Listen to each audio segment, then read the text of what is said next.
행위가 아닌 믿음으로 라는 제목이에요. 저는 지금 감리교 목사죠. 여기 지금 감리교예요. 감리교에 대한 오해들이 많이 있는 거예요. 저는 유튜브를 많이 봐요. 유튜브를 보게 되면 좋은 정보도 많이 있고 좋은 지식도 많이 있고 개인 유튜버들이 개인의 의견을 가지고 유튜브 영상을 만드는 분들이 굉장히 많아요. 개인 유튜브로 하시는 기독교 영상을 보면 역시 좋은 유튜버 하시는 분들도 11조에 대한 비판, 병 고침에 대한 비판, 방언에 대한 비판, 지혜에 대한 비판, 인본주의에 대한 비판, 자유주의에 대한 비판, 또 문자주의에 대한 비판 등등등등등등 저마다의 색깔을 가지고 저마다 옳다고 개인 유튜브들이 올리고, 물론 나와 다르다고 틀린 것은 아니에요. 하나님을 만나는 개인 신앙들은 다 경험마다 다 틀려요. 그래서 성경에서도 고린도전서 7장 17절에 이렇게 말씀하고 있는 거예요. 오직 주께서 각 사람에게 나누어 주신 대로 하나님이 각 사람을 부르신 대로 그대로 행하라 라고 말씀하고 있어요. 하나님께서 각 사람들에게 다 부르신 대로 다 각자 다르게 나누어 주셨다는 거예요. 그러면 그 사람들은 그 부르신 그대로 어떻게 해라? 그대로 행하라는 거예요. 로마서 12장 6절에 보니까 이렇게 되어 있어요. 우리에게 주신 은혜대로 받은 은사가 각각 뭐하다? 다르다. 또 로마서 12장 13절에 보니까 내게 주신 은혜로 말미암아 너희 각 사람에게 말하노니 마땅히 생각할 그 이상을 어떻게 하더라? 생각을 품지 말라 그래. 오직 하나님께서 각 사람에게 나누어 주신 믿음의 분량대로 지혜롭게 생각. 하나님께서 각자 은사를 줬어요. 각자 다른 믿음의 신앙을 줬어요. 각자 다른 하나님의 경험을 줬어요. 어떤 사람이 병 고치는 경험을 줬어요. 어떤 사람에게는 방언하는 경험을 줬어요. 어떤 사람은 지혜와 깨달음을 줬어요. 어떤 사람은 지식을 줬어요. 어떤 사람들은 11조를 많이 할 수 있는 능력을 줬어요. 나는 11조를 많이 하는 능력을 받았어. 난 11조를 많이 해. 그러면 11조를 안 한 사람이 나를 비판할 수 있어요? 없다. 생각하지 말라는 거예요. 너가 주신 분량대로, 네가 주신 믿음대로, 네가 준 은사대로 하라는 거예요. 그 이상을 어떻게 하라? 내가 좋은 마음으로 100만 원을 선교단체나 어떤 기부단체다 다 100% 내가 기부한 대로 다 가지 않는데 중간에서 착복하는데 뭐하러 기부를 해 내가 이렇게 생각하는 사람도 있어서 기부 안 하는 사람들도 있어요. 그 핑계야. 하나님은 지금 뭐라고 얘기했어요? 그 이상을 생각하지 말라 그랬어요. 내가 지금 이상은 뭐예요? 내가 그냥 100% 주는 거에서 끝나는 거야. 하나님은 거기서 끝내라고 얘기를 하고 있는 거예요. 근데 그 이상, 그거를 활동하는 그 사람들의 그 이상을 생각하는 거야, 내가. 그 사람이 잘했는지 잘못했는지 내가 판단하는 거야. 그 이상을 생각하지 말고 하나님이 나에게 준 은사의 분량대로 하라는 거죠. 그런데 자꾸 우리는 교만해가지고 내 것 이상으로 생각하고 싶고 내 것 이상으로 관여하고 싶어요. 교만해서. 성령의 은사를 성경에서는 이렇게 얘기합니다. 고린도전서 12장 4절에 은사는 여러 가지나 성령은 같고 직분은 여러 가지나 주는 같은다 라고 말씀하고 있어요. 은사는 여러 가지라고 했어요. 그러나 그 은사를 주는 성령은 하나이다 라고 말씀하고 있어요. 나는 예언할 줄 아는데 방언하는 사람이 넌 예언했으니까 잘못했어. 방언을 해야지. 이렇게 생각하면 된다 안 된다? 안 된다는 거예요. 근데 유튜브에 개인적인 동영상을 올리시는 대부분의 사람들이 내가 가지고 있지 않은, 내가 생각하고 있지 않은 것은 다 틀렸다라는 거예요. 다 잘못됐다라는 거예요. 성경은 그렇게 얘기하고 있잖아요. 내가 지혜를 깨달은 사람이 있고 지혜를 깨닫지 못한 사람이 있어요. 그러면 깨달은 사람이 깨닫지 못한 사람하고 질책할 수 있어요? 넌 왜 깨닫지 못해? 넌 잘못된 거야? 잘못된 길을 가고 있어? 라고 얘기할 수 있나요? 얘기할 수 없다 이거예요.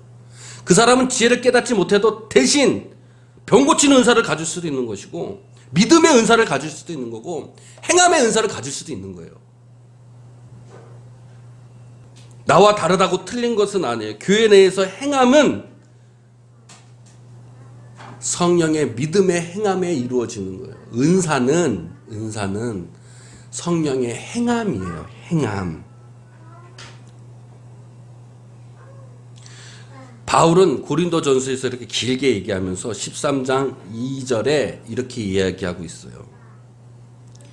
내가 예언하는 능력이 있고 모든 비밀, 모든 지식을 알고 있고 산을 만한 옮길 만한 믿음이 있을지라도 뭐가 없으면 아무 소용이 없다? 성령의 은사에 대해 행함에 있어서 네가 병 고치는 능력이 있고 방언하는 능력이 있고 예언하는 능력이 있고 네가 뭐 사람의 능력이 있고 분별하는 능력이 있고 지식이 많고 다 많아봤자 뭐가 없으면 사랑이 없으면 아무 소용이 없어요. 비판을 위한 비판을 해봐야 소용이 없는 거예요. 내가 뭔가를 깨닫고 지식을 알아서 내가 하나님의 깊은 속뜻을 알아서 자랑하고 다니면서 사람에게 이야기한들 그 안에 그 사람에 대한 뭐가 없으면 사랑이 없으면 그런데 대부분 보니까 사랑이 없어요. 저 사람을 정말 안타까운 마음으로 내가 가지고 있는 걸 나누어 주어야지라는 것이 아니라 내가 가지고 있는 거를 그냥 자랑질할 뿐이에요. 자랑질할 뿐. 하나님에 대한 사랑, 그리스도에 대한 사랑, 이웃을 사랑하는 것, 교회를 사랑하는 마음이 없으면 성령을에서 의해서 받은 은사는 아무런 필요가 없다. 이런 사랑이 없는 말씀은 아무리 좋은 말씀이라도 아무 소용이 없다라는 겁니다. 저는 감리교 목사입니다. 감리교회가 자유주의 신학이고 인본주의라고 이야기하면서 감리교에 대한 비판들이 많은 걸 봤어요. 감리교는 첫 번째로 경건주의며 복음주의입니다. 결코 자유주의 신앙을 갖고 있지는 않아요. 결론으로 말씀드리고자 하면 오늘 제목입니다. 구원은 행위에 있지 않고 오직 어디에 있다?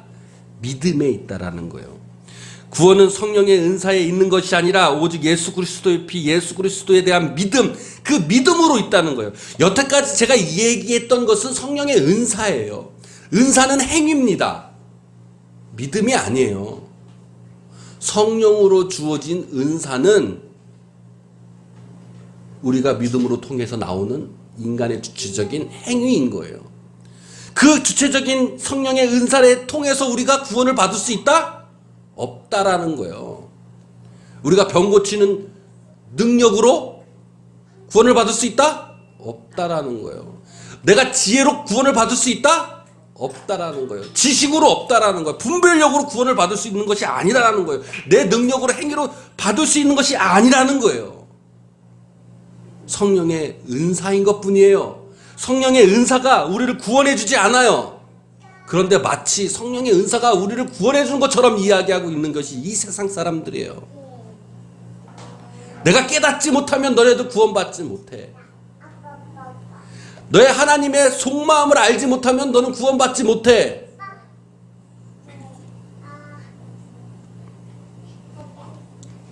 구원은 오직 믿음으로 있는 것이지 인간의 행위로 있는 것이 아니라는 말씀입니다. 구원은 지혜나 지식이나 인간의 행위에 있는 것이 아니라 오직 믿음으로 구원을 받는다는 거예요. 이 믿음은 지혜와 지식, 인간의 깨달음, 내가 생각하는 복음, 생각하는 것이 아니라 내가 생각하는 것이 아니라 내 인간이 인식하는 것이고 인간이 행위하는 것이 아니라 믿음은 오로지 하나님의 능력에 있다고 고린도전서 2장 5절에 말씀하고 있어요. 너의 믿음이 사람의 어디에 있지 않다고요?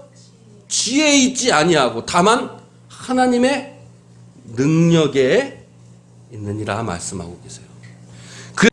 2장 8절에 너희는 그 은혜에 의하여 믿음으로 말미암아 구원을 받았으니 이것은 너희에게서 난 것이 아니요 하나님의 선물이다 라고 그랬어요. 하나님의 선물이다.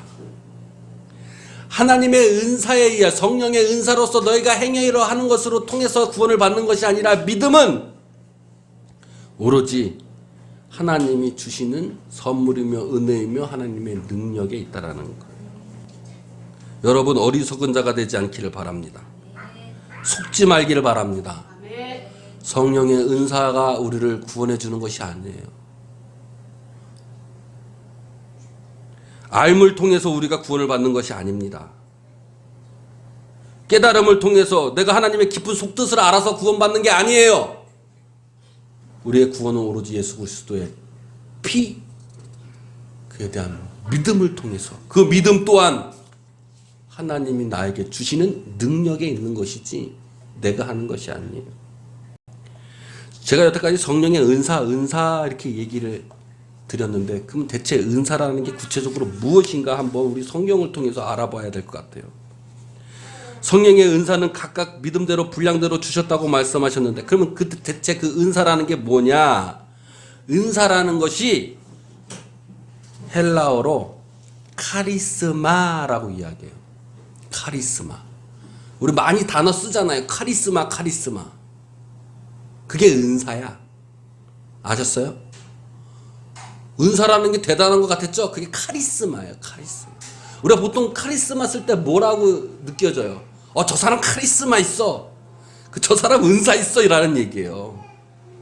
그럼 카리스마 있어라 했을 때 내 느낌이 어때요? 저 사람은 어떤 파워나 능력이나 주체성이 강해. 이거예요. 저 사람이 하려는 의지가 강해. 그거예요. 내가 하려는 카리스마가 강해. 그 사람은 주체성이 강해라는 거예요. 근데 그것이, 그 주체성이 어디서 나온다? 성령으로 나오는 거예요. 성령이 주시는 거예요. 하나님이 주시는 선물인 거예요. 은혜의 선물인 거예요. 성령의 은사인 거예요. 그게 카리스마라고 얘기하는 거예요. 그 주체성을 카리스마라고 얘기하는 거예요. 은사라고 얘기하는 거예요. 은혜의 선물 카리스마는 성도가 다른 사람에게 하나님의 소유를 나눌 수 있도록 그분의 구원의 계획을 행하기 위하여 하나님 사랑, 이웃을 사랑을 할 수 있도록 해주시는 성령의 힘을 이야기하고 있어요. 여러분 모두 성령의 카리스마가 있으시길 원합니다. 여러분 카리스마 있는 여러분 되시기 바랍니다. 여러분 하나님의 은사가 여러분 있기를 바랍니다. 통해서 나오는 것이 아니라, 인간을 통해서 나오는 것이 아니라 하나님의 성령의 능력을 통해서 나오는 인간의 주체성을 이야기하는 거예요. 그것이 카리스마라는 거예요. 하나님이 주신 그 카리스마는 구원을 얻는 행위가 아니에요. 그 카리스마로 우리가 구원을 얻을 수 있다 없다? 없는 거예요. 그래서 성경의 말씀대로 지혜나 지식이나 어떠한 능력, 인간의 능력으로는 얻을 수 없어요. 오로지 믿음이라는 거예요. 에베소서 2장 10절에 보니까 우리는 그가 만드신 바라 그리스도 예수 안에서 선한 일을 위하여 지으심을 받은 자이니 이 일은 하나님이 전에 예비하사 우리로 그 가운데서 행하게 하려 하심이라. 뭐 하라 한다? 행하게 하신다는 거예요. 뭘 행하게 하는 거예요? 그러니까 뭘 예비했다는 거예요? 구원을 예비해서 예정론이라는 거예요? 아니에요. 성령의 은사를 너한테 주셨기 때문에 너는 구원 받은 사람으로서 뭐 하라는 거예요? 성령의 은사를 가지고 그 카리스마 가고 경건한 삶을 살아라라는 거예요. 믿음으로 끝나는 것이 아니라 우리는 뭐 하는 거예요? 그 믿음으로 주신 성령의 은사를 가지고 경건한 삶을 어떻게 해야 돼요? 살아가야 되는 거예요.